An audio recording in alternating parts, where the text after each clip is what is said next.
இயேசுக்குள் அன்பாக அழைக்கப்பட்ட அன்புக்குரிய சகோதர சகோதரி யாவருக்கும் கிறிஸ்து இயேசுக்குள்ளான அன்பின் வாழ்த்துக்கள். தொடர்ந்து தினந்தோறும் மாலை வேளையிலும் கூட நமது ஆண்டவராய் இயேசு கிறிஸ்துனுடைய நினைவு கூறுதலை குறித்ததான பாடங்களை நாம் தொடர்ந்து பார்த்து வருகிறோம். அதே போல இன்றைக்கும் கூட நம்ம ஆண்டவராய் இயேசு கிறிஸ்துனுடைய மரணத்தின் நினைவு கூறக்கூடிய ஒரு காரியத்தை குறித்து பார்க்க இருக்கிறோம். இந்த கூடுதலின் காரணமாக நம்முடைய சகோதரர் பால்பாண்டியன் அவர்கள் ஜெபத்திலே நம்மளை வழி நடத்துவார். ஜெபத்திற்காக யாவரும் அனுமதிப்போம். வானாதி வானங்கள் வீழ்ச்சிருந்து பூமியில் உள்ள மனுமக்களாய் எங்களை கண்ணோக்கி பார்த்து நித்தமும் ஆண்டு வழிநடத்தி வருவதான எங்கள் வம்சான மீதியவர் கடந்து போன காலம் முழுவதும் எங்களை கீழ்காய் கண்மணி போல பாதுகாத்து இந்த மட்டும் வழிநடத்தி வந்த அந்த மேலான தெய்வங்களுக்காக எங்களுடைய ஆண்டவராக இயேசு கிறிஸ்து மூலமாக துதிகளையும் நன்றிகளையும் எடுத்துக்கொண்டு தேவரேதோ இந்த மாலை வேளையிலோ நீர் பார்த்திலிருந்து கொடுக்கக்கூடியதான உங்களுடைய தாசன் மூலமாக கொடுக்கக்கூடிய இந்த சத்தியத்துக்காக நாங்கள் நன்றிகளையும் துதிகளையும் எடுத்துக்கொள்கிறோம். கேட்கக்கூடிய எங்களுக்கும் போதிக்கக்கூடிய உங்களுடைய தாசருக்கும் பசுத்தாவி வழிநடத்தல் அளவில்லாமல் இருந்து எங்களை வழிநடத்த வேண்டுமே கூட நாங்கள் வேண்டுகிறோம். கேட்கக்கூடிய சத்தியத்தை நாங்கள் கேட்கிறவர்களாக மாத்திரம் இல்லாமல் அதன்படி வாழ இல்லாமல் எங்களுக்கு உதவி செய்ய வேண்டுமே கூட நாங்கள் வேண்டுகிறோம். எல்லாவற்றையும் உங்களுடைய திருப்பாவத்திலே நாங்கள் தாழ்த்தி அர்ப்பணிக்கிறோம். எங்கள் ரட்சகரும் கர்த்தரும் மேசியாவுமாக இருக்கிற ஆண்டவராகிய இயேசு கிறிஸ்து மூலமாக இந்த ஜெபங்களை ஏறெடுக்கிறோம். எங்கள் ஜீவனுள்ள நல்ல பிதாவே, ஆமென்.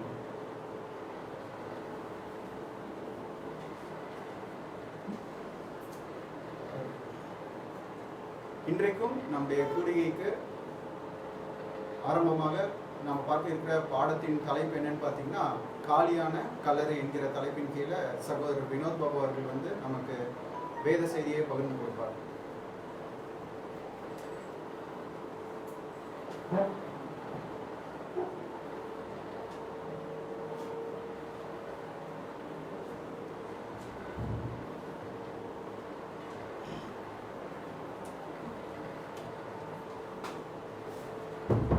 கிறிஸ்து இயேசுவுக்குள் மிகவும் பிரியமாய் அழைக்கப்பட்ட அன்புக்குரிய சகோதரர்களே சகோதரிகளே, உங்கள் யாவருக்கும் கிறிஸ்து இயேசுவுக்குள்ளான அன்பின் வாழ்த்துக்கள் கூட இந்த நேரத்தில் தெரிந்து கொண்டு, நம்முடைய பிதாவாகிய தேவன் நம் வாழ்நாளில் ஒரு நாளை கூட கிருபையாய் சேர்த்து கொடுத்து, அதிலும் விசேஷமாக இந்த ஒரு சாயங்கால வேளையிலே நம்ம சகோதரரும் சகோதரியுமாக ஒன்று கூடி வந்து அவருடைய மேலான சத்தியத்தை நாம் தியானிக்கிறதுக்கு நமக்கு ஒரு வாய்ப்பு கொடுத்திருக்கார்.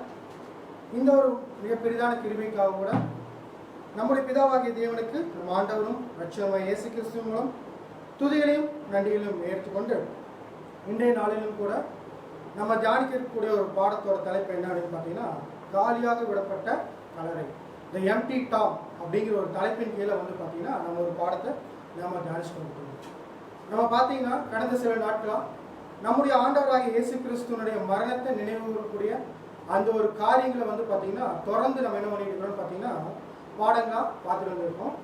அநேக சகோதரர்கள் பார்த்தீங்கன்னா அதை அருமையாக என்ன பண்ணிக்கிறாங்கன்னா போதிச்சிருக்காங்க அப்படின்னு சொல்லி பார்க்கணும்.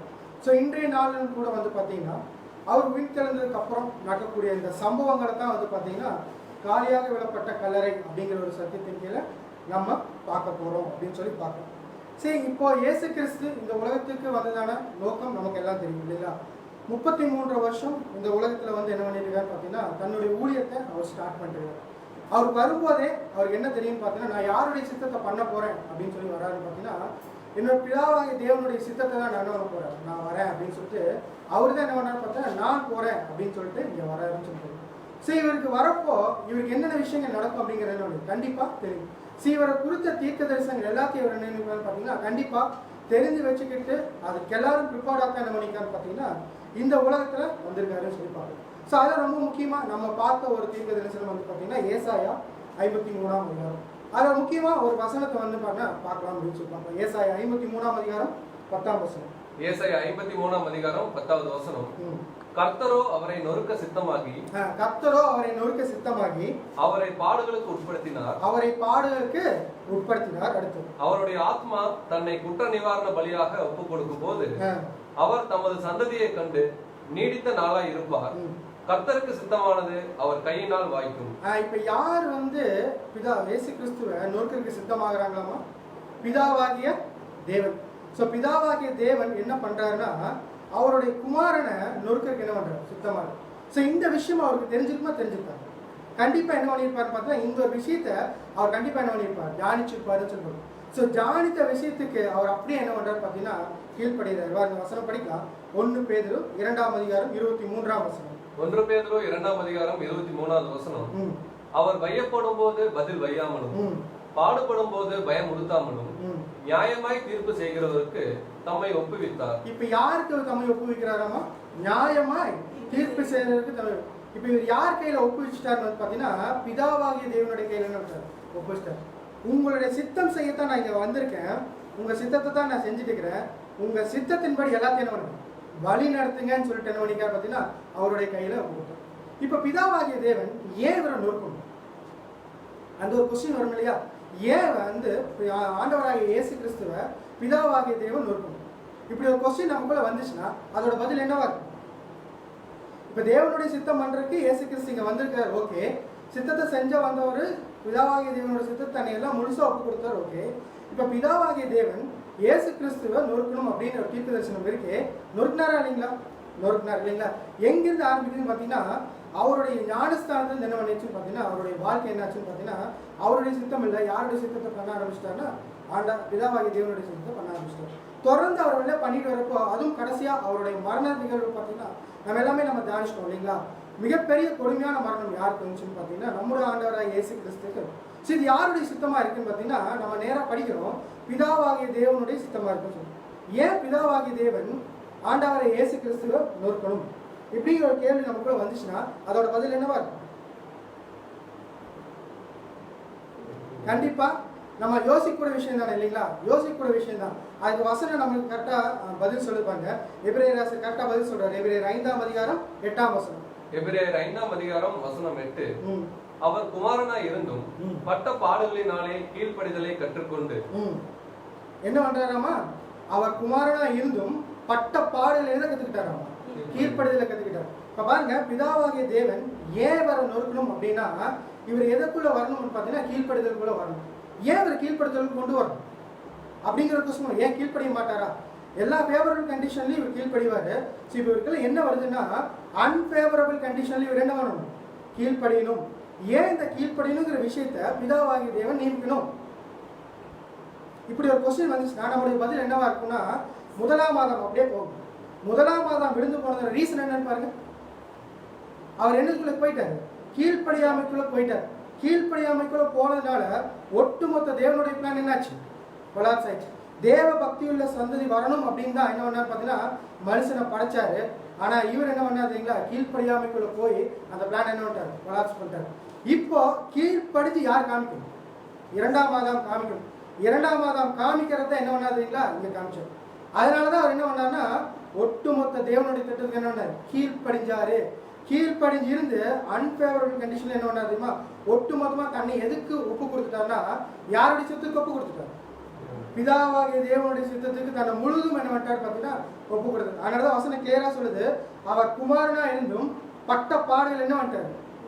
கீழ்ப்படுதலை கத்துக்கிட்டார் அப்படின்னு சொல்லி பார்க்கிறோம். இந்த கீழ்ப்படுதலை கத்துக்கிட்டு யாருக்கும் சொல்லி கொடுத்துட்டு போயிட்டாருங்களா? நமக்கும் சொல்லி கொடுத்துட்டு போயிட்டார். வசனம் படிக்கலாம். 1 பேதுரு 2ஆம் அதிகாரம் 21ஆம் வசனம். 1 பேதுரு 2ஆம் அதிகாரம் 21வது வசனம். இதற்காக நீங்கள் அழைக்கப்பட்டும் இருக்கிறீர்கள், ஏனெனில் கிறிஸ்துவும் உங்களுக்காக பாடுபட்டு நீங்கள் தம்முடைய அடிச்சோடுகளை தொடர்ந்து வரும்படி உங்களுக்கு மாதிரியை பின்வைத்து போனார். என்ன பண்ணிட்டு இருக்கிறாராமா? இயேசு கிறிஸ்து என்ன சொல்லி கொடுத்துட்டு போயிருக்காராமா? நமக்கு என்ன பண்ணிக்கிறாரு?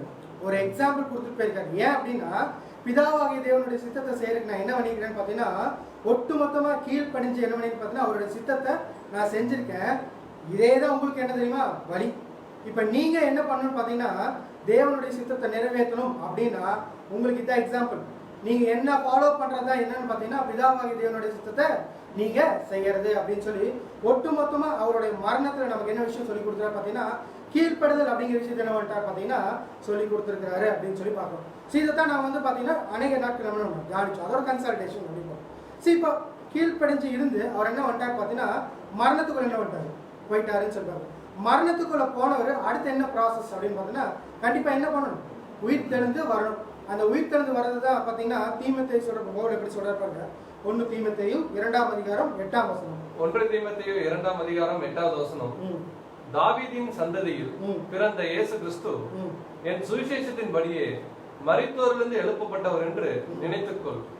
என்ன சொல்றேன்னா அவர் என்ன வந்துட்டார் பாத்தீங்கன்னா மரித்தோர்ல இருந்து என்ன வந்துட்டாரு?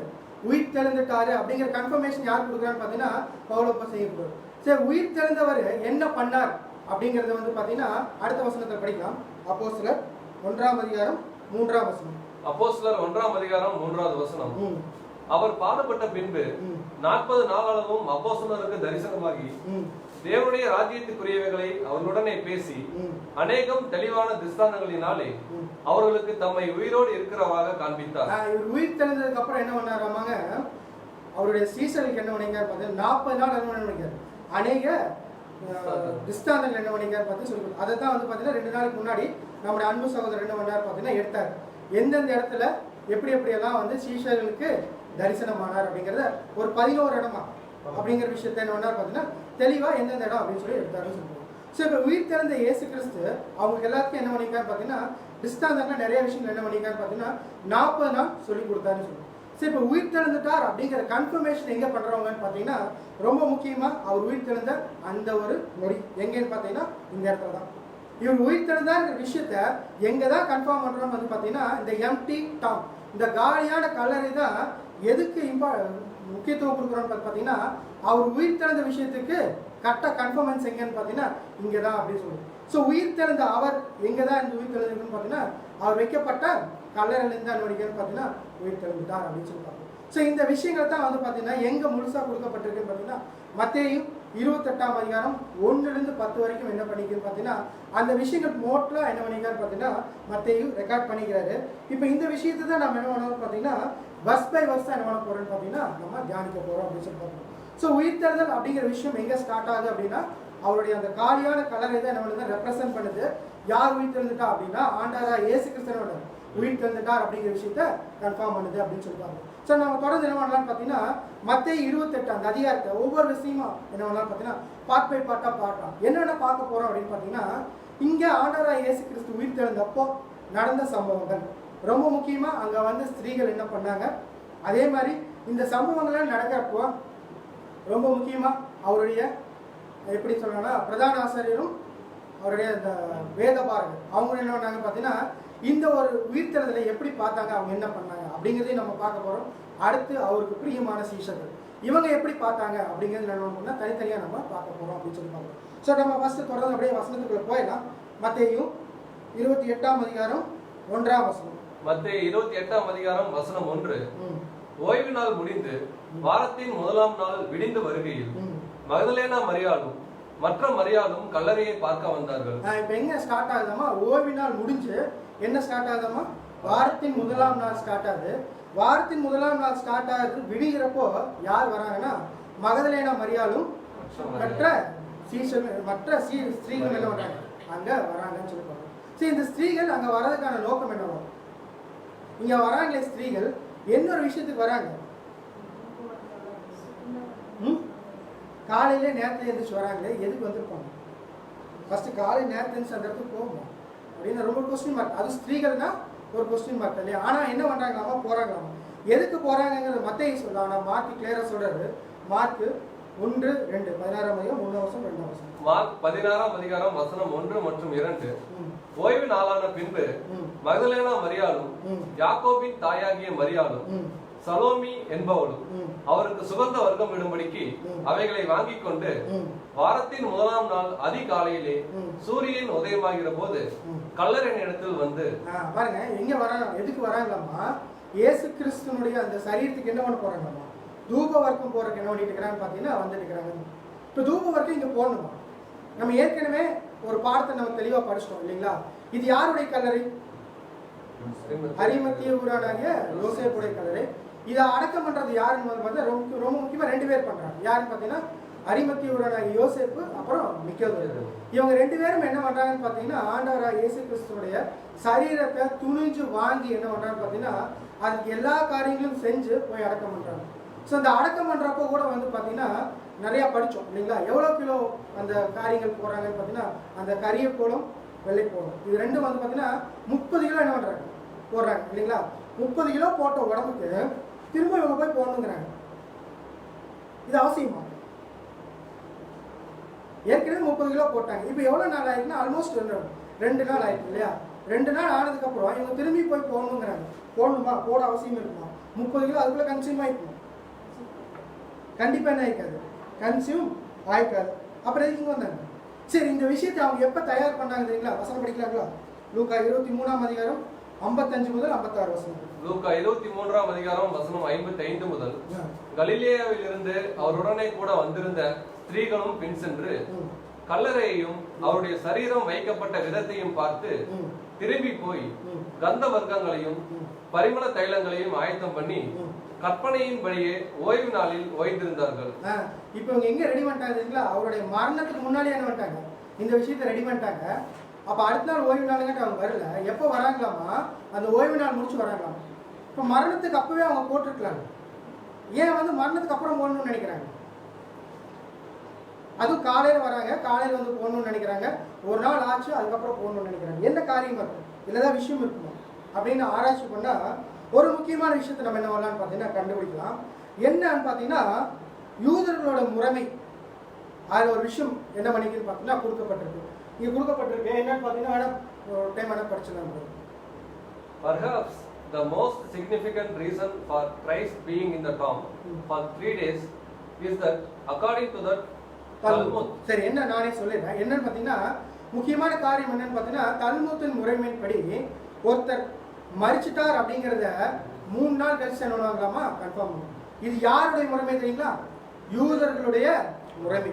இப்போ இந்த விஷயத்த யாரும் புரிஞ்சுக்கிட்டாங்க தெரியுங்களா? அங்க இருக்க ஸ்திரீகளுக்கு இந்த விஷயமா தெரியுமா தெரியாது? கண்டிப்பா என்ன பண்ணிக்கன்னு பார்த்தீங்கன்னா தெரிஞ்சிருக்கும். இப்போ இவங்களுக்குள்ள என்ன ஒரு எண்ணம் தோணிருக்குன்னா, இப்போ இந்த 3 நாளுக்கு அப்புறம் ஒருவேளை அந்த கன்ஃபர்மன்ஸ் பண்றதுக்கு முன்னாடி இந்த ஒரு சரீரத்தை பாதுகாக்கணுங்கிற விஷயம் யாருக்குள்ள வந்திருக்கும்? இந்த ஸ்திரீகளுக்குள்ள தோணிருக்கு. அதனாலதான் வந்து பாத்தீங்கன்னா அவங்க ரெடி பண்ண அந்த விஷயத்த எப்ப கொண்டு வராங்க தெரியுங்களா? ஒரு நாள் 2 நாள் கழிச்சு என்ன பண்றாங்க? கொண்டு வந்து அவருடைய சரீரத்துக்கு என்ன பண்றாங்க? போடுறாங்கன்னு சொல்லுவாங்க. ஸோ இந்த ஸ்திரீகளோட அன்பு நிமித்தமாக தான் என்ன பண்றாங்கன்னு பாத்தீங்கன்னா இந்த விஷயத்த யாருடைய சரீரத்துக்கு செய்யணும்னு நினைக்கிறாங்க? ஆண்டவராகிய இயேசு கிறிஸ்துவோட சரீரத்துக்கு செய்யணும்னு நினைக்கிறாங்க. செய்யணும்னு நினைக்கிறத எப்ப செய்யறாங்களாமா? 2 நாள் கழிச்சு செய்யறாங்க. ஏன் 2 நாள் கழிச்சு செய்யறாங்கன்னா ரொம்ப முக்கியமா என்ன முறைமைன்னு பாத்தீங்கன்னா அந்த தல்முத். அந்த தல்முத்துல என்ன சொல்லியிருக்குன்னா ஒருத்தர் 3 நாளுக்கு அப்புறம் தான் என்ன பண்ணணும்னு பாத்தீங்கன்னா மரிச்சார் அப்படிங்கிறது கன்ஃபார்ம் பண்ணுவாங்கன்னு சொல்லி பார்க்கிறோம். சரி, இது ஒரு விஷயத்தை தான் எங்கேயும் கன்ஃபார்ம் பண்ணாங்க தெரியுங்களா? இதுக்கு முன்னாடி இயேசு கிறிஸ்து ஒருத்தர் உயிர் தெழுந்தார். யாரு? லாசர். அவர் எத்தனாவது நாள் உயிர் தெழுந்தார் தெரியுங்களா? வசனம் வேணா படிச்சதா? யோவான் 11ஆம் அதிகாரம் 39ஆம் வசனம். யோவான் 11ஆம் அதிகாரம் 39வது வசனம். இயேசு கல்லை எடுத்து போடுங்கள் என்றார். மரித்தவனுடைய சகோதரியாகிய மார்த்தாள் அவரை நோக்கி, ஆண்டவரே, இப்பொழுது நாருமே 4 நாள் ஆயிற்றே என்றார். பாருங்க, அவங்களுடைய பிலீஃப் என்ன இருக்குன்னு பாத்தீங்கன்னா 3 நாள் தான் என்ன அவங்களுடைய டார்கெட். அந்த 3 நாளுக்கு என்ன உயிர் தள்ளலாம் அப்படிங்கிற நம்பிக்கை யாருக்குள்ள இருந்திருக்குன்னா அந்த யூதருக்குள்ள இருந்திருக்கு. அதனாலதான் வந்து பாத்தீங்கன்னா இயேசு கிறிஸ்து இந்த ஒரு அற்புதத்தை செய்யற எத்தனை நாள் செய்யறாரு? 4வது நாள் செஞ்சாரு. ஒருவேளை 3வது நாள் செஞ்சிருந்தா அவங்க என்ன சொல்லியிருப்பாங்க? இது வந்து ஆண்டவராகிய இயேசு கிறிஸ்து செஞ்ச அற்புதமே இல்லை அப்படின்னு சொல்லி ப்ரூவ் பண்ணியிருப்பாங்க.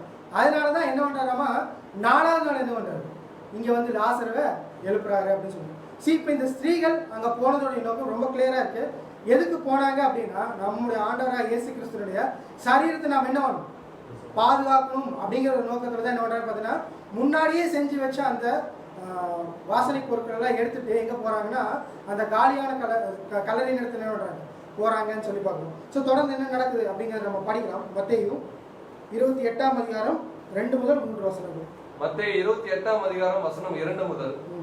அப்பொழுது பூமி மிகவும் அதிரும்படி கர்த்தருடைய தூதன் வானத்திலிருந்து இறங்கி வந்து வாசலில் இருந்த கல்லை புரட்டி தள்ளி அதன் மேல் உட்கார்ந்தான். இப்ப என்ன பண்றாராமா? ஒரு தூதன் வந்து என்ன பண்றாராமா? அந்த கல்லறை மேல இந்த கல்லை என்ன பண்றாரு? புரட்டி தள்ளுறாராமா. புரட்டி தள்ளி என்ன பண்றாராமா? அது மேல உட்கார்றாரு. அடுத்து 3ஆம் வசனம். அவனுடைய ரூபம் மின்னலை போலவும் அவனுடைய வஸ்திரம் உறைந்த மலையை போலவும் வெண்மையாக இருந்தது. அவர் பார்க்கறதுக்கு எப்படி இருந்தாராமா? மின்னல் மாதிரி இருந்தாராமா. அவருடைய வஸ்திரம் எப்படி இருந்துச்சு? உறைந்த மலையை போல இருந்துச்சு. இப்ப காலையில அங்க போறாங்க. போறதுக்கு முன்னாடி எங்க என்னங்கன்னா ஒரு தூதன் வந்து அந்த கல்லறை என்ன பண்றாரு? ஓபன் பண்ணி அந்த கல்லு மேல உட்காந்துருக்காரு. அவரோட ரூபம் பார்க்கறதுக்கு எப்படி இருக்காமா? மின்னல் மாதிரியும் அவருடைய வஸ்திரம் எப்படி இருக்காமா? உறைந்த மலை மாதிரி.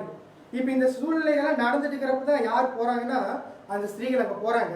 தொடர்ந்து என்ன நடக்குதுன்னு பார்க்கலாம். மத்தேயு 28ஆம் அதிகாரம் 4 முதல் 5 வசனம். மத்தேயு 28ஆம் அதிகாரம் வசனம் 4 மற்றும் 5.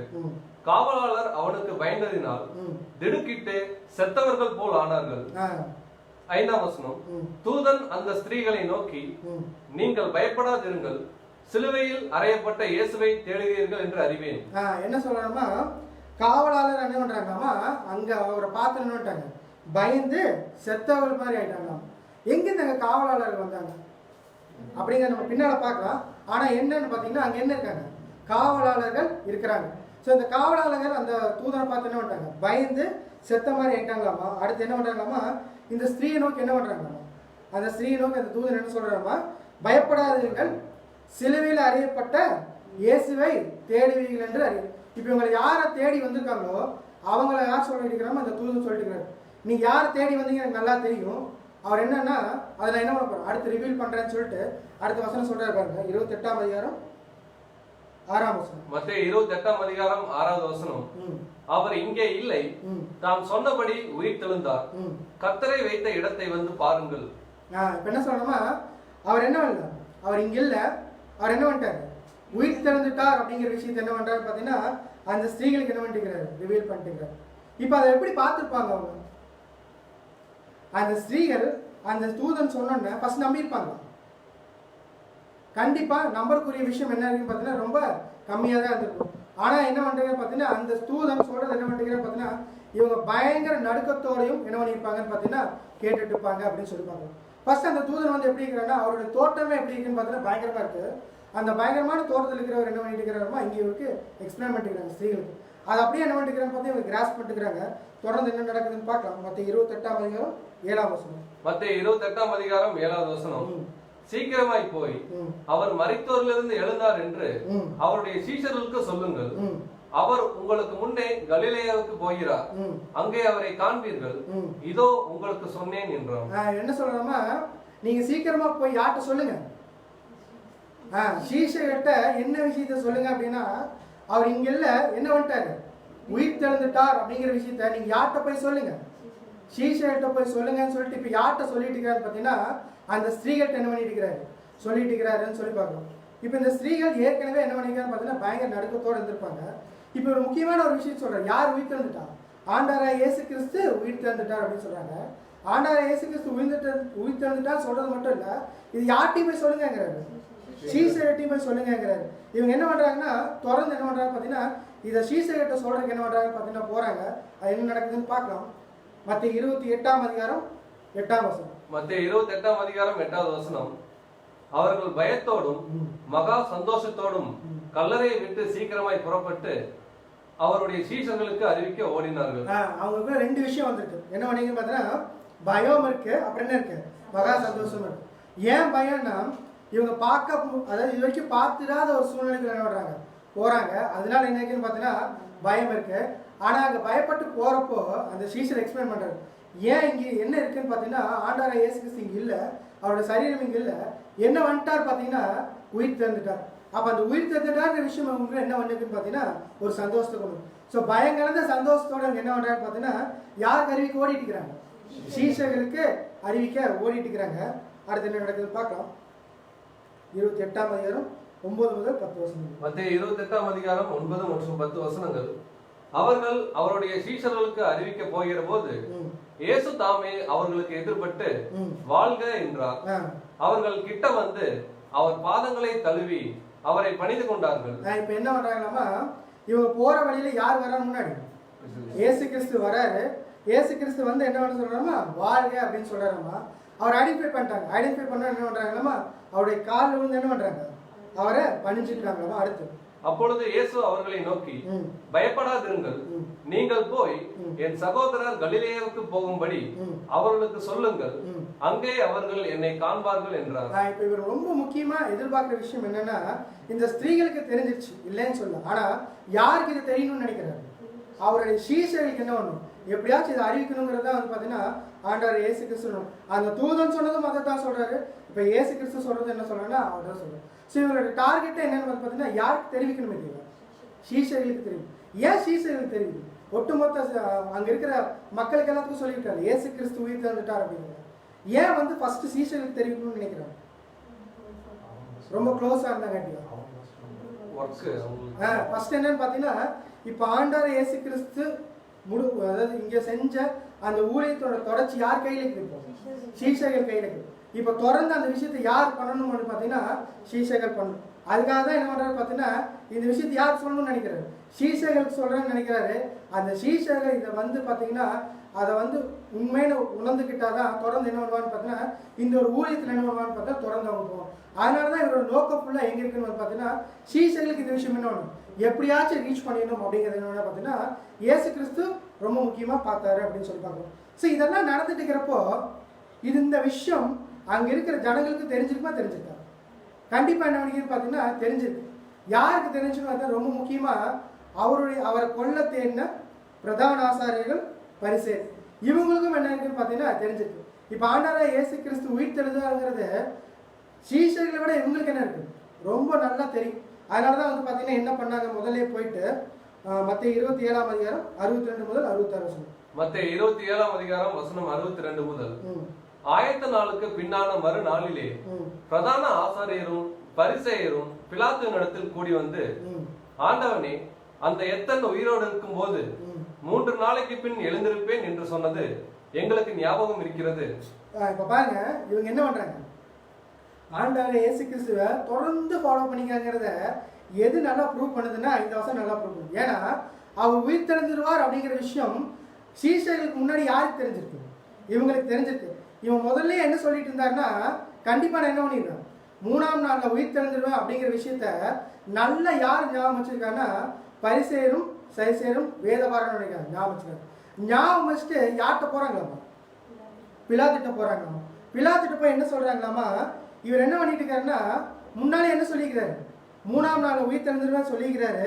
அதனால என்ன பண்ணுங்க அப்படின்னா என்ன பண்ண சொல்றாங்க? மத்தேயு 27ஆம் அதிகாரம் 62 முதல் 66 வசனம். மத்தேயு 27ஆம் அதிகாரம் வசனம் 64. ஆகையால் அவனுடைய சீஷர்கள் ராத்திரியிலே வந்து அவனை களவாய் கொண்டு போய் மரித்தோரிலிருந்து எழுந்தான் என்று ஜனங்களுக்கு சொல்லாதபடிக்கும் முந்தின எத்தை பார்க்கிலும் பிந்தின எத்து கொடியதாக இருக்கும்படிக்கும் நீர் 3 நாள் வரைக்கும் கல்லறையை பத்திரப்படுத்தும்படி கட்டளையிட வேண்டும் என்றார்கள். இவங்களும் எத்தனை நாள் கேட்கிறாங்க? 3 நாள் கேட்கிறாங்க. அப்ப என்ன பண்ணா தொடர்ந்து இவர் உயிர் தெழுந்துட்டா என்ன பண்றதுன்னு சொல்லிட்டு ஒருவேளை உயிர் தெழுதுனாலும் யார் இதை மாத்திடுவாங்க அப்படின்னா சீஷர்கள் மாத்திடுவாங்க. அதனால என்ன பண்ணுங்கன்னு பாத்தீங்கன்னா அந்த ஒரு கலரை நீங்க என்ன பண்ணுங்க சீல் பண்ணுங்க, இல்லைன்னா காவல் பண்ணுங்க அப்படிங்கிறது. இப்ப பிலாத்துக்கு முதல்ல யார் மேல ஒரு கிரேஸ் இருந்துச்சுன்னா ஆண்டவராகிய இயேசு கிறிஸ்து மேல என்ன பார்த்தா கிரேஸ் இருந்துச்சு. அவரை வந்து அந்த மரணத்துக்கு ஒப்பு கொடுக்க முன்னாடியே அவர் என்ன சொன்னார்னா இவர் மேல நான் என்ன பண்ணேன் ஒரு குற்றத்தையும் காணும் அப்படின்னு சொல்லிட்டு 3 டைம் என்ன பண்ணாதீங்களா இவரை விடுதலை பண்றதுக்கு அவர் பிரயாசப்படுறாரு. ஆனா அந்த இருக்கிற யாரும் என்ன பண்ணல, இவர் எப்படியாச்சும் மரணத்துக்குள்ள கொண்டு போகணுங்கிற நினைச்சது யாருன்னா இந்த பரிசேயர் சைசேயர். இப்ப இவர் மரணத்துக்குள்ள கொண்டு போயாச்சு. ஒருவேளை சீஷர்கள் இந்த விஷயத்த வெளிக்கொண்டு வந்து அவர் உயிர் தந்துட்டார் அப்படின்னு சொல்லிட்டாங்கன்னா அவர் முன்னாடி இருந்த விசுவாசத்தை விட மக்களுக்கு இன்னும் விசுவாசம் யார் மேல ஜாஸ்தி ஆயிடும்? ஆனா இயேசு கிறிஸ்து மேல ஜாஸ்தி ஆயிடும். அதனால என்ன பண்றாங்கன்னா எப்படியாச்சும் அந்த கலரை என்ன பண்ணலாம் சீல் பண்ணலாம் அப்படின்னு நினைச்சு போய் யாருடைய செக்யூரிட்டி கேட்கறாங்கன்னா பிலாத்தோட செக்யூரிட்டி கேட்கறாங்க. ஆனா அவர் என்ன சொல்லிட்டாரு, நாங்கெல்லாம் முடியாது, நீங்க என்ன பண்ணுங்க பத்திரப்படுத்திக்க தெளிவா சொல்லிட்டாரு. வசனம் படிக்கலாம். மத்தேயு 27ஆம் அதிகாரம் 65வது வசனம்.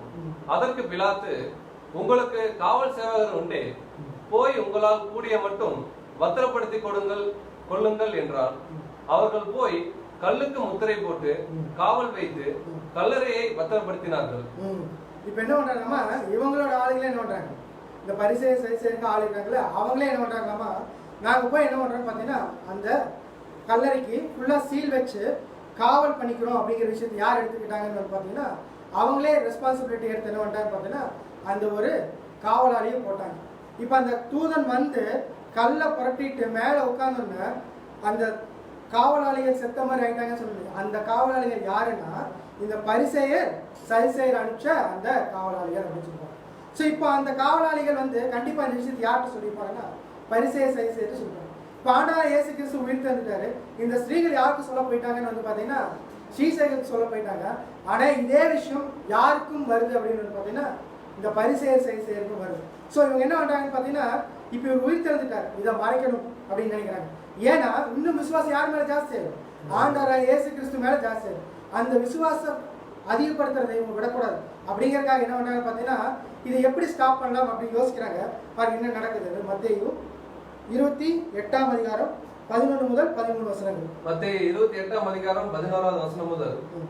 அவர்கள் போகையில் காவல் சேவகரில் சிலர் நகரத்துக்குள்ளே வந்து நடந்த யாவற்றையும் பிரதான ஆசாரியருக்கு அறிவித்தார்கள். யாரு போறதுக்குள்ளேன்னா அந்த ஸ்திரீகள் போறதுக்குள்ளே யார் வந்துட்டாங்க? காவல் சேவர் வந்துட்டாங்க. காவல் சேவர் வந்துட்டு யார்கிட்ட அறிவிச்சிட்டாங்க? பிரதான ஆசாரியர்கிட்ட. நீங்க நினைச்ச மாதிரி யாருக்கு உயிர்த்தெழுந்துட்டாங்க? ஆண்டவர் இயேசு கிறிஸ்து உயிர்த்தெழுந்துட்டாரு. நீங்க காவல் பண்ணீங்க, சீல் வச்சீங்க, எல்லாத்தையும் என்ன பண்ணிட்டாங்க? உடச்சி எரிஞ்சிட்டு அவர் உயிர்த்தெழுந்து வந்துட்டார் அப்படிங்கிறத இப்ப யாருக்கு இன்ஃபார்ம் பண்ணிட்டுக்கிறாங்க? பிரதான ஆசாரியருக்கு இன்ஃபார்ம் பண்ணிட்டுக்கிறாங்க. தொடர்ந்து போடுங்க. இவர்கள் மூப்பரோட கூடி வந்து ஆலோசனை பண்ணி சேவகருக்கு வேண்டிய பணத்தை கொடுத்து, நாங்கள் நித்திரை பண்ணுகையில் அவனுடைய சீஷர்கள் ராத்திரியிலே வந்து அவனை களவாய் கொண்டு போய்விட்டார்கள் என்று சொல்லுங்கள். இப்ப என்ன பண்றாங்கம்மா, இப்ப இவர் உயிர்த்தெழுந்துட்டார், இந்த விஷயத்த மாத்தணும்னு நினைக்கிறாங்க. உடனே என்ன பண்றாங்க தெரியுங்களா? அவரை மரணத்துக்கு ஒப்பு கொடுக்கும் போது என்னதான் கொடுத்தாங்க தெரியுங்களா? காசு கொடுத்து நீங்க என்ன பண்ணுங்க, சத்தம் போடுங்க, அவரை மரணத்துக்கு ஒப்புவீங்க அப்படின்னு சொல்லி. அதே விஷயத்தை இங்கேயும் செய்யறாங்க. என்ன பண்றாங்க? காசு கொடுக்குறாங்க. காசு கொடுத்து நீங்க ஊருக்குள்ள போய் என்ன சொல்லுங்க, நாங்க தூங்கிட்டு இருக்கிறப்போ அந்த சீசர்கள் வந்து என்ன பண்ணிட்டாங்க, அவருடைய அந்த உடம்பு என்ன பண்ணிட்டாங்க, எடுத்துட்டு போயிட்டாங்கன்னு சொல்லி நீங்க போய் என்ன பண்ணுங்கன்னு பாத்தீங்கன்னா ஒட்டுமொத்த அந்த தேசத்துல என்ன பண்ணுங்க சொல்லுங்க அப்படின்னு சொல்லிட்டு ஒரு பொய் என்ன பண்ணிட்டாங்கன்னு பாத்தீங்கன்னா அப்படியே சொல்லி விட்டுட்டாங்கன்னு சொல்லி பார்க்கணும். சார் தொடர்ந்து என்ன நடக்குது பார்க்கலாம். மத்தேயு 28ஆம் அதிகாரம் 14 மற்றும் 15 வசனங்கள். இது தேசாதிபதிக்கு கேள்வியானால் நாங்கள் அவரை சம்மதப்படுத்தி உங்களை தப்புவிப்போம் என்றார்கள். ஒருவேளை இந்த கேஸ் பிலாத்துக்கிட்ட போச்சு வச்சுக்கோங்களேன், உங்களை கூப்பிட்டு விசாரிப்பாங்க. விசாரிக்கிறப்ப நாங்க என்ன பண்றோம், உங்களுக்கு சப்போர்ட் பண்றோம். உங்களுக்கு சப்போர்ட் பண்ணி என்ன பண்றோம், உங்களை தப்பு வச்சிடறோம். ஆனா நீங்க என்ன பண்ணுங்க, பயப்படாதீங்க. ஊருக்குள்ள போய் நீங்க என்ன பண்ணுங்க, நாங்க சொன்ன மாதிரி சொல்லுங்க. ஆண்டவராகிய இயேசு கிறிஸ்துவின் உடலை யார் எடுத்துட்டு போயிட்டா? சீசர்கள் எடுத்துட்டு போயிட்டாங்க. நீங்க என்ன பண்ணுங்கன்னு பாத்தீங்கன்னா ஊருக்குள்ள போய் சொல்லுங்க அப்படின்னு சொல்றாங்க. அவர்கள் பணத்தை வாங்கிக் கொண்டு தங்களுக்கு போதிக்கப்பட்டபடியே செய்தார்கள்.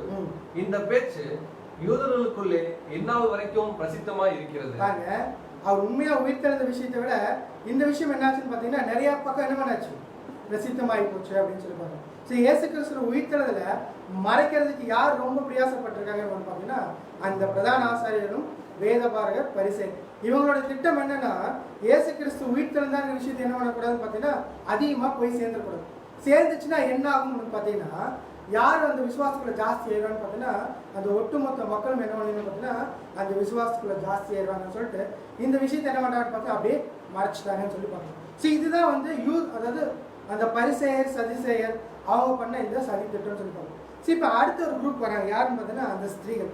இந்த ஸ்திரீகளுக்கு எப்படி வந்து அவர் வெளிப்படுத்தினார் அப்படின்னு அங்கே பார்த்தோம். இன்னும் வந்து பார்த்தீங்கன்னா இன்னொரு அடுத்த ஒரு சுவிசேஷத்தில் அவர் சொல்லக்கூடிய விஷயத்தை என்ன பண்ணாரு பார்த்தீங்கன்னா நம்ம தொடர்ந்து நம்ம தியானிக்கலாம். இப்போ இந்த ஸ்திரீகள் என்ன பண்ணுறாங்க பார்த்தீங்கன்னா அந்த கல்லறைக்கு போகிறாங்க. கல்லறைக்கு போகிறப்ப என்ன வந்து கல் புரட்டப்பட்டாச்சு. ஆண்டவர் இயேசு கிறிஸ்து என்ன பண்ணிட்டாரு, உயிர் தெளிந்து வந்துட்டாருன்னு சொல்லி பார்ப்போம். உயிர் தெளிந்து வந்துட்டாருங்கிற விஷயம் அவங்களுக்கு தெரிய வந்துருச்சு. இப்போ அந்த மரியாள் அங்கே இருக்கிறாங்க, அவங்க எப்படி ஃபீல் பண்ணுறாங்கன்னு நம்ம பார்க்கலாம். யோவான் 20ஆம் அதிகாரம் 15 முதல் 16 வசனம். யோவான் 20ஆம் அதிகாரம் 15வது வசனம். இயேசு அவளை பார்த்து, ஸ்திரீயே, ஏன் அழுகிறாய், யாரை தேடுகிறாய் என்றார். அவள் அவரை தோட்டக்காரன் என்று எண்ணி, ஐயா, நீர் அவரை எடுத்துக்கொண்டு போனது உண்டானால் அவரை வைத்த இடத்தை எனக்கு சொல்லும், நான் போய் அவரை எடுத்துக்கொள்ளுவேன் என்றாள். இப்ப என்ன சொல்றாங்க பாத்தீங்கன்னா இந்த அம்மா போய் பயங்கரமா அழுதுட்டு இருக்கிறாங்க. அழுதுட்டு இருக்கிறப்ப அங்க இருக்கிற தோட்டக்காரரை பாக்குறாமா. தோட்டக்காரரை பார்த்து என்ன சொல்லுதாமா, இங்க நாங்க இயேசு கிறிஸ்துவை தேடி வந்தோம், அவரோட உடம்பு இங்க இல்ல, அவங்க யாரும் எடுத்துட்டு போயிட்டாங்கன்னு நினைக்கிறேன். ஒருவேளை நீங்க எடுத்துட்டு போயிருந்தா நீங்க என்ன பண்ணுங்க, எங்களுக்கு சொல்லுங்க, நாங்க என்ன பண்றோம், போய் எடுத்துக்கிறோம் அப்படிங்கிறது. இப்ப வரைக்கும் அங்க பேசிட்டு இருக்கிறது யாருக்கு தெரியல, மரியாளுக்கு தெரியல. ஸோ மரியாளுக்கு தெரியாம தான் என்ன பண்ணிட்டு இருக்கான்னு பார்த்தீங்கன்னா தொடர்ந்து இந்த விஷயத்த பேசிட்டு இருக்கிறாங்க. இவங்க என்ன நினைச்சிட்டாங்கன்னா இயேசு கிறிஸ்து உயிர் தெழுந்தாருங்கிறத விட அவர் என்ன பண்ணிட்டாங்கன்னு பார்த்தீங்கன்னா இந்த உடல் யார் என்ன பண்ணிட்டாங்க, எடுத்துட்டு போயிட்டாருங்கிறத யாருக்குள்ள இருக்குன்னு பார்த்தீங்கன்னா மரியாளுக்குள்ள அந்த எண்ணமா இருக்குன்னு சொல்லி பாருங்க. அடுத்து 16வது வசனம். இயேசு அவளை நோக்கி, மரியாளே என்றார். அவள் திரும்பி பார்த்து ரபூனி என்றாள். அதற்கு போதகரே என்று அர்த்தமா. இத்தனை நேரம் பேசிட்டு இருக்கிறப்ப தெரியல அவங்களுக்கு யார்கிட்ட பேசிட்டு இருக்காங்க. ஆனா மரியாளேன்னு சொன்னு அவங்களுக்கு புரியுது. ஏன் புரிஞ்சுன்னு பார்த்தீங்கன்னா அந்த ஸ்டைல் ஆஃப் காலிங்ல வந்து பார்த்தீங்கன்னா யாருன்னு அண்டர்ஸ்டாண்ட் பண்ணிட்டாங்கன்னா யாரு, அந்த இயேசு கிறிஸ்து என்னை கூப்பிடுறாருன்னு சொல்லிட்டு இந்த அம்மா என்ன சொல்லுதாமா, போதகரே அப்படின்னு சொல்லுங்க. ஸோ இத்தனை நேரம் அவர் யாரும் நினச்சி பேசிட்டு இருந்துச்சுன்னா தோட்டக்காரன் நினச்சி பேசிட்டு இருந்துச்சு. இப்போதான் இந்த அம்மாவுக்கு புரிய வருது என்னன்னா, ஏன் தோட்டக்காரன் நினச்சி பேசிட்டு இருந்துச்சுன்னா யாரோ அந்த உடம்பை என்ன பண்ணிட்டாங்க, எடுத்துகிட்டு போயிட்டாங்கிறத மனசு இருந்துச்சு. இப்போ இயேசு கிறிஸ்து புரிய வைக்கிறாரு, அப்படியெல்லாம் யாரும் எடுத்துகிட்டு போகல, நான் என்ன பண்ணிட்டேன் உயிர் தந்து. ஆனால் அந்த சீஷர் அந்த தூதன் சொல்கிறப்போ இந்த அம்மாக்குள்ள என்ன பண்ணணும், அந்த அளவுக்கு ஆழமாக இந்த விஷயம் போகல. இப்போ ஒரு நேரம் வந்து என்ன பண்ணுறாரு பார்த்தீங்கன்னா பேசுகிறாரு. இப்போ தான் இந்த அம்மாவுக்கு என்ன புரியுதுன்னு வந்து பார்த்தீங்கன்னா, ஆண்டவர் இயேசு கிறிஸ்து உயிர் தெழுந்துட்டா அப்படிங்கிற விஷயம் யாருக்கு புரியுதுன்னா மரியாதைக்கு புரியுது. இப்போ இதுக்கு முன்னாடியே யாருக்கு புரிஞ்சிருச்சு, அந்த பரிசேயர் புரிஞ்சிருச்சு, அந்த விஷயத்த மறைச்சாங்க. இப்போ இந்த ஸ்திரீ என்ன பண்ணான்னு பார்த்தீங்கன்னா, அங்கே போய் நின்று இந்த விஷயத்தெல்லாம் பார்த்தாலும் அவங்களுக்குள்ள என்ன இல்லைன்னு வந்து பார்த்தீங்கன்னா அந்த விசுவாசம் கம்மியாக இருந்துச்சு. அவர் என்ன பண்ணார் பார்த்தீங்கன்னா அவரை வெளிப்படுத்தி அந்த விசுவாசத்துக்கு என்ன பண்ணார் பார்த்தீங்கன்னா ப்ரூஃப் கொடுத்துட்டாரு அப்படின்னு சொல்லுவாங்க. ரொம்ப முக்கியமாக இவர் எதிர்பார்த்தது யாருன்னா பரிசேயரோ இல்லை ஸ்திரீகளோ கிடையாது. யாருக்கு இந்த விஷயம் புரியணும், சீஷர்களுக்கு புரியணுங்கிறத வந்து பார்த்தீங்கன்னா என்ன பண்ணுறாரு பார்த்தீங்கன்னா இயேசு கிறிஸ்து ரொம்ப முக்கியமாக தேடிட்டு இருந்தாருன்னு சொல்லி பார்ப்போம். இப்போ இந்த சீஷர்களுக்கு புரியணுமா இல்லையா, சீஷர்கள் புரிஞ்சுக்கிட்டாங்களா அப்படின்னா இவங்க சொன்னோன்னு என்ன பண்ணலாம், அவங்களுக்கு ஈஸியாக புரியல அப்படின்னு சொல்லுவாங்க. இப்போ இந்த ஸ்திரீகள் நேரம் யார் தேடி ஓடுறாங்க, சீஷர்களை தேடி ஓடுறாங்க. சீஷர்களை தேடி ஓடி போய் யார்கிட்ட போய் முக்கியமாக சொல்லுன்னு சொல்லுவாங்க பார்த்தீங்கன்னா பேதுருட்டு சொல்லுன்னு சொல்லுவாங்க. இந்த பேதுருட்டு சொல்லுன்னு சொல்லிட்டு என்னன்னா பேதுருட்டு போய் இந்த இன்ஃபர்மேஷன் போகும். பேதுருட்டு இந்த இன்ஃபர்மேஷன் போனோன்னா பேதுரும் இன்னொரு சீசனும் என்ன பண்ணுவாங்க தெரியுங்களா, தேடி வருவாங்க. அந்த வசனம் படிக்கலாம். யோவான் 20ஆம் அதிகாரம் 7 முதல் 8 வசனங்கள். யோவான் 20ஆம் அதிகாரம் 7 மற்றும் 8 வசனங்கள். சீலைகள் கிடக்கிறதையும் அவருடைய தலையில் சுற்றியிருந்த சீலை மற்ற சீலைகளுடனே வைத்திராமல் தனியே ஒரு இடத்திலே சுருட்டி வைத்திருக்கிறதையும் கண்டான். முந்தி கல்லறை நிலத்திற்கு வந்த மற்ற சீஷனும் அப்பொழுது உள்ளே பிரவேசித்து கண்டு விசுவாசித்தான். இப்ப என்ன பாக்குறாங்கன்னா, சீலைகள் கிடைக்கிறதையும் அவருடைய தலையில் சுற்றியிருந்த சீலை மற்ற சீலைகளுடன் வைத்திராமல் தனியே ஒரு இடத்தில் சுற்றி வைக்கிறது பாக்குறாங்க. இதை பார்த்து என்ன பண்றாங்கன்னா விசுவாசிக்கிறாங்க. ஸோ இதை பார்த்து விசுவாசிக்கிறாங்கன்னா அப்போ அந்த சீலை சுற்றி வச்சுருந்துச்சு, அது எதை டினோட் பண்ணுது, ஏதோ ஒரு விஷயத்த சொல்லி கொடுக்குது. அதனால தான் என்ன பண்ணுறாங்கன்னு பார்த்தீங்கன்னா இவங்க அதை பார்த்துட்டு என்ன பண்ணுறாங்க விசுவாசிக்கிறாங்கன்னு சொல்கிறாங்க. ஸோ அந்த விசுவாசிக்கிற விஷயம் எப்படி இருக்குன்னு பார்த்தீங்கன்னா, அதாவது முகத்தில் மூடி இந்த சீலை தனியாக வச்சுருக்குது, அந்த உடம்புல இருந்த சீலை என்ன இருக்குது தனியாக இருக்குதுன்னு சொல்லிப்பாங்க. ஸோ ஒரு விஷயத்த கன்ஃபார்ம் பண்ணுறாங்க. என்னென்னு வந்து பார்த்தீங்கன்னா, ஒருவேளை இப்போ ஆண்டவராக இயேசு கிறிஸ்துவோட உடலை யாராச்சும் திருடிட்டு போயிருந்தாங்கன்னா இந்த மாதிரி விஷயங்கள் பண்ணியிருப்பாங்க. எந்த மாதிரி விஷயங்கள் அப்படின்னா, சீலை கழட்டி பொறுமையாக மடித்து வச்சுட்டு அப்புறம் உடம்பு எடுத்துகிட்டு போவோம், அப்படி பண்ணியிருப்பாங்க. கண்டிப்பாக பண்ணுறதுக்கு வாய்ப்பே இல்லை. திருடிட்டு போகணும்னு நினைக்கிறாங்க, எப்படி இருக்குதோ அப்படியே என்ன பண்ணுவாங்க கொள்ளுவாங்க. இப்போ இவங்க என்ன வந்து ப்ரூவ் பண்ணுறாங்கன்னா, ஆண்டவராக இயேசு கிறிஸ்துவின் உடலை யாருமே என்ன பண்ணாங்க திருடிட்டு போகணும். ஏன் அப்படின்னா அந்த சேலை என்ன சொல்லுதுன்னா திருடிட்டு போகலைங்கிறது டினோட் பண்ணுது. ஏன் அப்படின்னா மடித்து வைக்கப்பட்டிருக்கு. அதே வந்து பார்த்தீங்கன்னா அந்த தலையில் இருக்கிறது மட்டும் வந்து பார்த்தீங்கன்னா கரெக்டாக என்ன மடித்து வைக்கப்பட்டிருக்கு. ஸோ இது கூட ஆவிக்குரிய விஷயத்தில் என்ன வந்ததுன்னு பார்த்தீங்கன்னா ஒரு விஷயத்தை நம்ம சொல்லிக் கொடுக்கணும். என்னென்னு வந்து பார்த்தீங்கன்னா, தலை யார், ஆண்டவராகிய இயேசு கிறிஸ்து. ஸோ அவர் என்ன பண்ணிட்டாராமா, அவருடைய கோர்ஸ் என்ன பண்ணிட்டாரு கிளியராக கம்ப்ளீட் பண்ணிட்டார். முடிச்சுட்டு நான் என்ன பண்ணிட்டேன் உயிர் திறந்து போயிட்டேன். இப்போ இந்த பாடம் யாருக்கு அப்படின்னா சரீரமாகிய உங்களுக்கு தான் பார்த்தீங்கன்னா இந்த விஷயம் புரிஞ்சுக்கணும் அப்படின்னு தான் தலையில் இருக்கிற விஷயம் என்ன இருக்கு பார்த்தா நீட்டாக மடித்து அங்கே வைக்கப்பட்டிருந்துச்சு. ஒருவேளை அந்த ட்ரெஸ் எல்லாம் கடைஞ்சுன்னு வச்சுக்கல சீசர்கள் விசுவாசிச்சிருப்பாங்களா அவர் வந்து உயிர் திறந்துட்டாருங்கிறதா இல்லை. ஆனால் அடுத்த வசனம் என்ன சொல்லுதுன்னா ரொம்ப முக்கியமாக அவர் வந்து விசுவாசிக்கல அப்படின்னு சொல்லி வேணா பார்த்துக்கலாம். யோவான் 20ஆம் அதிகாரம் 9 முதல் 10 வசனம். யோவான் 20ஆம் அதிகாரம் 9ஆம் வசனம் முதல் அவர் மரித்தோரிலிருந்து எழுந்திருக்க வேண்டும் என்கிற வேத வாக்கியத்தை அவர்கள் இன்னும் அறியாதிருந்தார்கள். பின்பு அந்த சீஷர்கள் தங்களுடைய இடத்திற்கு திரும்பி போனார்கள். அப்ப அவங்களுக்கு என்ன விசுவாசம் வந்திருக்குன்னா, அவருடைய உடலை யார் திருடி போலைங்கிற விசுவாசம் வந்துருச்சு. ஆனா என்ன விசுவாசம் இன்னும் வரல, உயிர் தெரிந்துட்டார் அப்படிங்கிற விசுவாசம் அவங்களுக்கு இன்னும் வரல. ஏன் வரலைன்னா அவங்க இன்னும் யாரை பார்க்கலன்னா ஆனால் இயேசு கிறிஸ்துவை பார்க்கல. இப்போ யார் சொல்லிப்பட்டு தான் கேள்விப்பட்டிருக்காங்க, அந்த ஸ்திரீகள் சொல்லிப்பட்டு தான் கேள்விப்பட்டிருக்காங்க. இப்போ இவங்களுக்கு என்ன பண்ணணும்னு பார்த்தீங்கன்னா, ஆண்டவர் இயேசு கிறிஸ்து தன்னுடைய உயிர்த்தெழுதல் யாருக்கு ப்ரூவ் பண்ணணும், சீஷருக்கு கொடுக்கணும். அதனால தான் என்ன பண்ணார் பார்த்தீங்கன்னா நிறைய இடங்கள் என்ன பண்ணார் பார்த்தீங்கன்னா தரிசனமானார் அப்படின்னு சொல்லி பார்க்கணும். அதில் 2 எக்ஸாம்பிள் என்ன பண்ணலாம் நம்ம பார்க்கலாம். வசனம் படிக்கலாம். லூக்கா 24ஆம் அதிகாரம் 13 முதல் 16 வசனம். லூக்கா 24ஆம் அதிகாரம் 13வது வசனம் முதல். அன்றைய தினமே அவர்களில் 2 பேர் எருசலேமுக்கு 7 அல்லது 8 மைல் தூரமான எம்மாவு என்னும் கிராமத்திற்கு போனார்கள். போகையில் இந்த வர்த்தமானங்கள் யாவையும் குறித்து அவர்கள் ஒருவரோடு ஒருவர் பேசிக் கொண்டார்கள். இப்ப 2 பேர் என்ன பண்றாங்களாமா, எம்மாவு அப்படிங்கிற பட்டணத்துக்கு என்ன பண்றாங்க, போயிட்டு இருக்கிறாங்க. போயிட்டு இருக்கிறப்போ என்ன விஷயத்த பேசிட்டு போயிட்டு இருக்கிறாங்கன்னா, இந்த ஆண்டவராகிய இயேசு கிறிஸ்துவனுடைய மரணத்துக்குரிய காரியங்கள் என்ன பண்றாங்க, பேசிட்டு இருக்கிறாங்க. ஏன் இதை பேசணும்? அது நடந்து என்னாச்சுன்னு பார்த்தீங்கன்னா இன்னும் 2 நாள் தான் இருக்கு. ஸோ இந்த 2 நாள் ஆனதுக்கப்புறம் என்ன பண்ணுறது பார்த்தீங்கன்னா, இந்த விஷயத்தோட அந்த முக்கியத்துவம் என்ன இருக்கு பார்த்தீங்கன்னா, ஒட்டுமொத்த அந்த தேசம் என்ன இருக்கு கண்டிப்பாக கலங்கரிச்சிருக்கும் அப்படின்னு பார்க்குறோம். அந்த விஷயத்தான் என்ன பண்ணிருக்காரு பார்த்தீங்கன்னா குறித்து டிஸ்கஸ் பண்ணிட்டு போயிருக்காங்க. என்னென்னு வந்து பார்த்தீங்கன்னா, ஆண்டவர் இயேசு கிறிஸ்துன்னு ஒருத்தர் வந்தார், 33 வருஷம் ஊழியம் செஞ்சார்.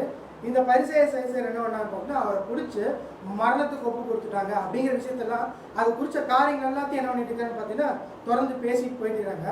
அப்போ என்ன நடக்குதுன்னா, இப்படி அவர்கள் பேசி சம்பாஷித்துக் கொண்டிருக்கையில் இயேசு தாமே சேர்ந்து அவர்களுடனே கூட நடந்து போனார். ஆனாலும் அவரை அறியாதபடிக்கு அவருடைய கண்கள் மறைக்கப்பட்டிருந்தது. இப்ப பாருங்க, ஆனாலும் அவரை அறியாதபடிக்கு என்னாச்சாமா, அவருடைய கண்கள் மறைக்கப்படும். இப்ப இதுக்கு முன்னாடி ரொம்ப முக்கியமான விஷயம், இப்ப ஆண்டவராகிய இயேசு கிறிஸ்துவோட உடல் என்ன இருக்கும், அங்க உடல் இல்லைன்னு சொல்லி பார்த்தோம். சீசர்கள் அதையும் கன்ஃபார்ம் பண்ணாங்க. ஓகே, அப்ப உடல் என்ன இருக்கும்? தேவன் என்ன பண்ணிருப்பாரு, மறைச்சிட்டாரு. மறைச்சிட்டாரா? இதுக்கு முன்னாடி யாராச்சும் மறைச்சிருக்காங்க? யாரு? மோசே. ஏற்கனவே யாருடைய உடல் மறைச்சிருக்காருன்னா, மோசேயோட உடல் என்ன பண்ணிருக்காரு பார்த்தீங்கன்னா மறைச்சிருக்காரு. அதே மாதிரி ஒரு விஷயத்த யாரோட உடலுக்கும் பண்ணியிருக்காரு, ஆண்டவராகிய இயேசு கிறிஸ்துவின் உடலுக்கும் என்ன பண்ணிருக்காரு பார்த்தீங்கன்னா மறைச்சிருக்கிறாரு அப்படின்னு சொல்லி பார்த்தோம். சரி, இப்போ இந்த ஒரு காரியம் என்ன பண்ணிருக்காரு பார்த்தீங்கன்னா, இந்த 2 சீஷர்களும் என்ன பண்ணிருக்காங்கன்னா பேசிட்டு வந்துட்டு இருக்கிறாங்க. பேசிட்டு வந்துட்டு இருக்கிறப்ப என்னன்னா, ஆண்டவர் இயேசு கிறிஸ்துவோட மரணத்துக்குரிய காரியங்களை பேசிட்டு இருக்காங்க. அப்ப யார் வந்து ஜாயின் பண்றாங்க? இயேசு கிறிஸ்துவும் வந்து ஜாயின் பண்றாரு. இயேசு கிறிஸ்துவும் வந்து ஜாயின் பண்றப்போ என்ன மாதிரி ஜாயின் பண்ணிருப்பாரு? மனுஷங்க மாதிரி ஜாயின் பண்ணிருப்பாரா இல்ல வேற ஏதாச்சும் மாதிரி ஜாயின் பண்ணிருப்பாரு? கண்டிப்பா என்ன பண்ணிருப்பாரு, மனுஷங்க மாதிரி தான் ஜாயின் பண்ணிருப்பாரு. இப்போ மனுஷங்க மாதிரி தான் ஜாயின் பண்ணிருக்காரு. வேற ஏதாவது ப்ரூஃப் இருக்கு? இதே மாதிரி வேற எங்கேயாச்சும் வந்து மனுஷங்களோட உடல்ல வந்து பேசிட்டாங்க? இதுக்கு முன்னாடி சம்பவம் பழைய பாட்டுக்காங்க ஆபிரகாம் வந்து பேசினாங்களா? அப்ப எந்த சரீரத்துல தான் வந்தாங்க? மாம்ச சரீரத்தான். அப்ப இங்கேயும் வந்து என்ன பண்ணிருக்காரு பாத்தீங்கன்னா மாம்ச சரீரத்தான் வந்திருக்காரு. வந்து என்ன பண்ணிருக்காரு பாத்தீங்கன்னா, இவரோட சீஷர்களுக்கு என்ன பண்ணணும், புரிய வைக்கணும்னு சொல்லிட்டு என்ன பண்ணிருக்காரு பாத்தீங்கன்னா வந்திருக்காரு. ஆனா இவர் வந்தது யார் புரிஞ்சுக்கிறார்? அந்த சீஷர்கள் என்ன பண்ணு பாத்தீங்கன்னா, வந்தது ஆண்டவராகிய இயேசு கிறிஸ்து என்ன பண்ணல, புரிஞ்சுக்கல அப்படின்னு சொல்லி பாருங்க. அந்த புரியறதுக்காக என்ன பண்றாரு பாத்தீங்கன்னா அடுத்த ஒரு சம்பவத்தை செய்யறாரு. வசனம் படிக்கலாம். லூக்கா 24ஆம் அதிகாரம் 18 முதல் 19 வசனங்கள். லூக்கா 24ஆம் அதிகாரம் 18 மற்றும் 19 வசனங்கள். அவர்களில் ஒருவனாகிய கிளையோப்பா என்பவன் பிரயுத்தரமாக, இந்நாட்களில் எருசலேமிலே நடந்தவைகளை அறியாதபடிக்கு நீர் அந்நியரா இருக்கிறீரோ என்றார். அவர் எவைகள் என்றார். அதற்கு அவர்கள், நசரேயனாகிய இயேசுவை குறித்தவைகளே, அவர் தேவனுக்கு முன்பாகவும் ஜனங்கள் எல்லோருக்கும் முன்பாகவும் செய்கையிலும் வாக்கிலும் வல்லமை உள்ள தீர்க்கதரிசியா இருந்தார். என்ன பண்ணா பாத்தீங்கன்னா, இவங்க 2 பேரும் பேசிட்டு வந்துக்கிறாங்க. இவர் வந்து ஜாயின் பண்ணிட்டார். இவர் வந்து ஜாயின் பண்றப்ப இவங்க கேட்கறாங்க, நாங்க பேசிட்டு இருக்கிற விஷயம் உங்களுக்கு என்னன்னு தெரியலையா அப்படின்னா, தெரியாதபடிக்கு நீங்க என்ன அந்நியரா? ஏன் அப்படின்னா, ஆண்டவர் இயேசு கிறிஸ்துன்னு ஒருத்தர் இருந்தாரு, அவர் மரிச்சிட்டாரு, அவரை பத்தி தான் நான் என்ன பண்ணிட்டு இருக்கிறோம், பேசிட்டு போயிட்டு இருக்கிறோம். உங்களுக்கு தெரியாதுங்கிறீங்களே, அப்ப நீங்க என்ன வெளியூரா அப்படின்னு என்ன பண்றாங்கன்னா கேட்கறாங்க சொல்லுவாங்க. ஸோ அப்போ வெளியூரா அப்படின்னு சொல்லி கேட்டதுக்கப்புறம் என்ன பண்ணான்னு பார்த்தா ஒரு இடத்துக்கு வந்துட்டாங்க. வந்ததுக்கப்புறம் அவங்க என்ன பண்ணணும்னு பார்த்தீங்கன்னா ஸ்டே பண்ணணும். ஸ்டே பண்ணுறப்ப யாரையும் ஸ்டே பண்ண சொல்கிறாங்கன்னா, அந்த கூட வந்த ஆண்டவர் இயேசு கிறிஸ்து ஸ்டே பண்ண சொல்கிறாங்கன்னு சொல்லுவாங்க. இப்போ வரைக்கும் அவங்களுக்கு என்ன புரியல, கூட வந்துக்கிறது யார், இயேசு கிறிஸ்து அப்படிங்கிற விஷயம் அவங்களுக்கு ரிவீல் ஆகவே இல்லை அப்படின்னு சொல்லி பாருங்க. எப்போ ரிவீல் ஆகுதுன்னா, இப்போ சம்பவத்தை செஞ்சு காமிக்கிறாரு பாருங்க. லூக்கா 24ஆம் அதிகாரம் 18 முதல் 19 வசனம். லூக்கா 24ஆம் அதிகாரம் 29 முதல் 31 வசனங்கள். அவர்கள் அவரை நோக்கி, நீர் எங்களுடனே தங்கியிரும், சாயங்காலம் ஆயிற்று, பொழுதும் போயிற்று என்று அவரை வருந்தி கேட்டுக்கொண்டார்கள். இப்ப என்ன பண்றாங்கன்னா, இவர் கூட வந்தவர் என்ன பண்றாரு பாத்தீங்கன்னா, நீங்க அந்நியதான் இல்லைன்னு சொல்ல, பட் என்ன பண்ணுங்க பாத்தீங்கன்னா, இன்னைக்கு எங்க கூட என்ன பண்ணுங்க, ஸ்டே பண்ணுங்கன்னு சொல்லிட்டு அவர் என்ன பண்றாரு, வருந்தி கேட்டுக்கிறாங்க. அடுத்து அப்பொழுது அவர் அவருடனே தங்கும்படி உள்ளே போனார். இவர் என்ன பண்றாரு பாத்தீங்கன்னா, ஓகே நான் என்ன பண்றேன், உங்க கூட ஸ்டே பண்றேன் அப்படின்னு சொல்லிட்டு அதை அக்செப்ட் பண்ணிட்டு என்ன பண்றாருமா உள்ள போறாருமா.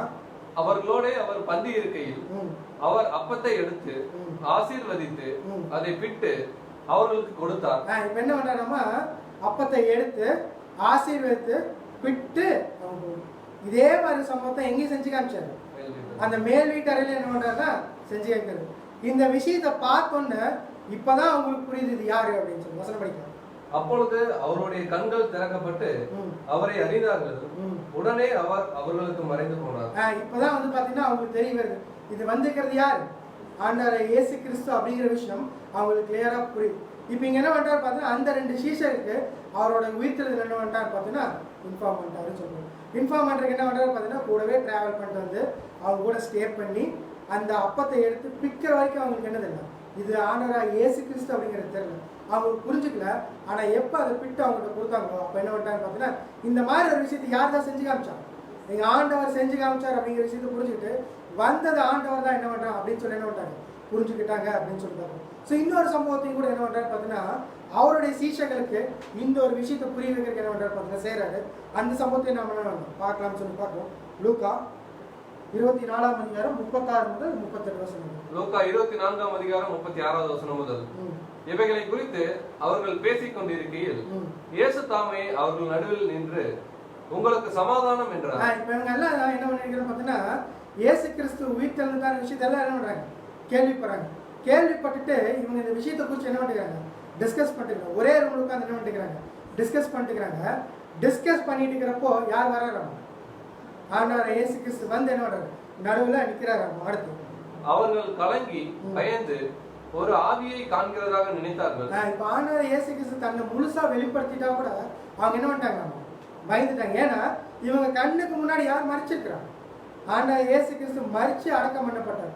அடக்கம் பண்ணப்பட்ட உயிர் தந்துட்டாருங்கிற அந்த முன்னாடியே சொன்ன விஷயங்கள் யாருக்குள்ள நினைப்பு வரலைன்னா சீசர்களுக்குள்ள என்ன பண்ண புரியல அப்படின்னு சொல்லுவாங்க. அந்த புரியாதங்காட்டி தான் என்ன பண்ணிட்டாரு பார்த்தீங்கன்னா அவரை பார்த்து என்ன பண்ணிட்டாங்க பயந்துட்டாங்க அப்படின்னு சொல்லுவாங்க. அடுத்து அவர் அவர்களை நோக்கி நீங்கள் ஏன் கலங்குகிறீர்கள், உங்கள் இருதயங்களில் சந்தேகங்கள் எழும்புகிறது என்ன வேணா பார்த்தீங்கன்னா நீங்க ஏன் பயப்படுறீங்க, ஏன் பயப்படுறீங்க, உங்களுக்குள்ள ஏன் சந்தேகம் வருது. நான் ஏற்கனவே இந்த விஷயத்த உங்களுக்கு முதல்ல சொல்லிக்கிறேன். நான் என்ன பண்ணுவேன் உயிர் தெளிந்து கண்டிப்பா வருவேங்கிற விஷயத்த உங்கள்கிட்ட முதல்ல சொல்லிக்கிறேன். நீங்க ஏன் பயப்படுறீங்க, பயப்படாதீங்க, நீங்க என்ன பண்ணுங்க விசுவாசிங்க அப்படின்னு சொல்லிட்டு என்ன பண்றாரு பார்த்தீங்கன்னா ஆண்டவராகிய இயேசு கிறிஸ்து அவருடைய உயிர் தெழுதல் என்ன பண்ணா பார்த்தீங்கன்னா அவருடைய சீஷர்கள் எல்லாத்துக்கும் என்ன பண்றாரு பார்த்தீங்கன்னா இந்த இடத்துல ப்ரூவ் பண்ணி காமிச்சிட்டாரு அப்படின்னு சொல்லிப்பாங்க. ஸோ உயிர் தெழுதல்ல 3 விஷயம் பார்த்தோம். ஒன்று என்னன்னு பார்த்தீங்கன்னா அந்த ஸ்திரீகள் பார்த்தது, அடுத்து அந்த பரிசேயர் பார்த்தது, அடுத்து யார் பார்த்தது பார்த்தீங்கன்னா சீஷர்கள் பார்த்தது. ஸோ ரொம்ப முக்கியமா அவர் யாருக்கு அந்த உயிர் தெழுதலை சொல்லணும்னு நினைச்சாருன்னா அவருடைய சீஷர்களுக்கு அப்படின்னு சொல்லுவாங்க. ஏன் இந்த சீஷர்களுக்கு இந்த விஷயத்தை புரிய வைக்கணும்னு பார்த்தீங்கன்னா அவர் தலை அந்த கோர்ஸ் என்ன பண்ணிட்டாரு ஃபுல்லாக கம்ப்ளீட் பண்ணிட்டாரு. இப்போ அந்த கோர்ஸை யார் கம்ப்ளீட் பண்ணணும், அவருடைய சரீரம் கம்ப்ளீட் பண்ணணும்னு சொல்லுவாங்க. ஸோ அவர் உயிர் தெழுந்தார் அப்படிங்கிற விஷயத்த யாருக்கு சொல்லணும்னு நினைக்கிறாரோ இல்லையோ அவர் யாருக்கு சொல்லணும் முக்கியமாக சொல்லணும்னு நினைச்சாரு சீஷர்களுக்கு சொல்லணும்னு நினைச்சாரு. அப்போ உயிர் தெழுதல் அப்படிங்கிற விஷயம் எதை குறிக்கும், உயிர் தெழுதல் அப்படின்னா என்ன, மரணத்திலிருந்து மீண்டு வரும். இப்ப ஆதாம் மூலியமா வந்த அந்த மரணத்தை யார் தான் ஃபுல்ஃபில் பண்ணி முடியும், அதுல இருந்து மீட்பு யார் தான் கொடுக்கணும் பார்த்தீங்கன்னா ஆண்டவராகிய இயேசு கிறிஸ்து தான் கொடுக்கணும் முடியும். அதுதான் நம்ம முன்னிலே பார்த்தோம். அவருடைய சித்தத்தை செய்யறதுக்கு தான் முழுவதும் என்ன பண்ணார் பார்த்தீங்கன்னா கீழ்ப்படிஞ்சு அந்த சித்தத்தை ஃபுல்ஃபில் பண்ணி என்ன பண்றாரு பார்த்தீங்கன்னா வெற்றி சிறந்தார் அப்படின்னு சொல்லுவாங்க. அதுக்கு தான் வந்து பார்த்தீங்கன்னா ஆண்டவராகிய இயேசு கிறிஸ்துவுக்கு அவர் கொடுக்கக்கூடிய பரிசு என்னன்னு பார்த்தீங்கன்னா உயிர் தெழுந்து வரது அப்படின்னு சொல்லி பார்க்கணும். அந்த உயிர் தெழுதல் அப்படிங்கிற அந்த வேர்டுக்கான மீனிங் என்னன்னு வந்து பார்த்தீங்கன்னா அனஸ்தாசிஸ் அப்படின்னு சொல்லி பார்க்கணும். ஸோ உயிர்த்து எழுதல், உயிர்த்தல் அப்படிங்கிறத 2ஆ பிரிச்சிங்கன்னு எப்படி இருக்குன்னு பார்த்தீங்கன்னா உயிர்த்து ப்ளஸ் எழுதல், திரும்பவுமாக என்ன பண்ணுறதுன்னா ஜீவனுக்குள்ள வரக்கூடிய விஷயம். இது ஃபர்ஸ்ட் யாருக்கு நடந்துச்சுன்னு பார்த்தீங்கன்னா ஆண்டவராகிய இயேசு கிறிஸ்துவுக்கு தான் நடந்துச்சுன்னு சொல்லுவாங்க. இவர் தான் வந்து பார்த்தீங்கன்னா அந்த முதல் பலன். இப்போ இங்கே வந்து தேவனுடைய திட்டத்தை இவர் என்ன பண்ணிட்டார் உயிர் தெழுந்து ஃபுல்ஃபில் பண்ணி முடிச்சிட்டார். இப்போ தேவனுடைய திட்டம் இங்கேயோட முடிச்சா, தேவனுடைய திட்டம் இயேசு கிறிஸ்து உயிர் தெழுதலோட முடிஞ்சிருச்சான்னு கேட்குறேன். இயேசு கிறிஸ்து உயிர் தெழுந்துட்டாருன்னு என்ன விஷயம் புரிவாருன்னா தேவனுடைய சித்தம் கரெக்டாக என்ன பண்ணிட்டுன்னு பார்த்தா நடந்துட்டு இருக்குன்னு சொல்லி நினைக்கிறேன். ஆனால் இங்கேயோட முடிஞ்சா அப்படின்னா இல்லை. அடுத்து என்ன பண்ணணும்னு பார்த்தோன்னா உயிர் தெழுதல் அடுத்தியா இருக்கு. அந்த வசனம் வேணா படிக்கலாம். யோவான் 5ஆம் அதிகாரம் 28 முதல் 29. யோவான் 5ஆம் அதிகாரம் 28 மற்றும் 29 வசனங்கள். இதை குறித்து நீங்கள் ஆச்சரியப்பட வேண்டாம், ஏனென்றால் பிரேதக்குழியில் உள்ள அனைவரும் அவருடைய சத்தத்தை கேட்கும் காலம் வரும். அப்பொழுது நன்மை செய்தவர்கள் ஜீவனை அடையும்படிக்கு எழுந்திருப்பவர்களாகவும் தீமை செய்தவர்கள் ஆக்கினை அடையும்படிக்கு எழுந்திருக்கிறதாகவும் புறப்படுவார்கள்.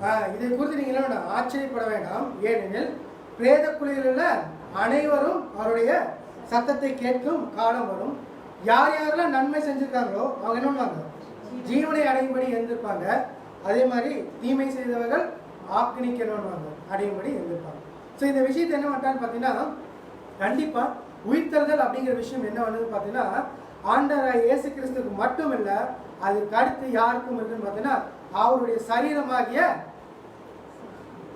சபைக்கும் இருக்கு அப்படின்னு சொல்லி பார்க்குறோம். ஸோ அந்த உயிர்த்தெழுதல் அப்படிங்கிற விஷயம் எப்படி இருக்கு அப்படின்னு பார்த்தீங்கன்னா, உயிர்த்தெழுதல்ல 4 உயிர்த்தெழுதல் யாருக்கு அப்படின்னு பார்த்தீங்கன்னா சபை. சபைக்கு ஃபர்ஸ்ட் உயிர்த்தெழுதல். அடுத்து யாருக்குன்னு பார்த்தீங்கன்னா அவரை தொடரக்கூடிய திரள் கூட்டம் அப்படின்னு சொல்லி பார்க்குறோம். இந்த திரள் கூட்டத்துக்கு அப்புறம் யாருக்கு வருதுன்னு பார்த்தீங்கன்னா அந்த முற்பிதாக்களுக்கு அப்புறம் தான் யாருக்கு வருது அப்படின்னு சொல்லி பார்க்கணும். சரி, இப்ப இந்த தேவனுடைய திட்டம் முழு யார் வரணும்?